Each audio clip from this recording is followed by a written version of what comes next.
Maganda nga po mga ka-farmers. Ito ay nabutan na ako ng alas 5 ng hapon dito sa paggawa ng balag ng aking mga patola mga ka-farmers. Yan, maluwang-luwang kasi itong ginagawa ko mga farmers. Yan, mga ka-farmers.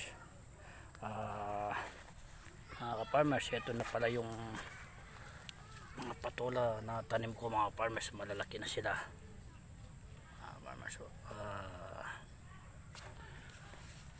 Konting kaalaman lang mga ka-farmers na kahit anong klaseng gulay mga ka-farmers, kapag ito'y umuulan, huwag nyo siyang bubungkalin mga ka-farmers.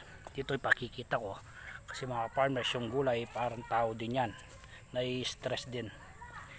Tulad dito mga ka-farmers, ito mga ito, yan ang liliit, yan ang liliit oh. Pero pagkasabay lang nakatanim itong mga ito mga farmers, itong dalawang ano nito, itong dalawang ano nito,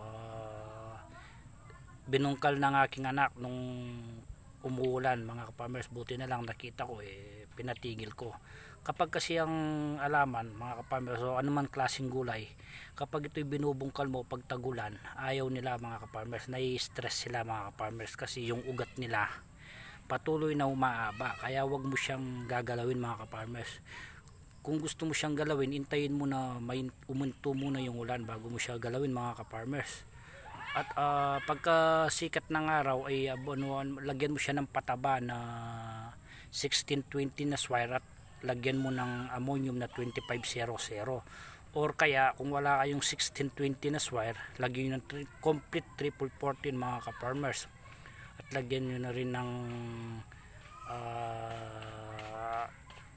ammonium na 2500 mga farmers. Mas maganda mga farmers, ang gagamitin sana na pataba ay yung Yara.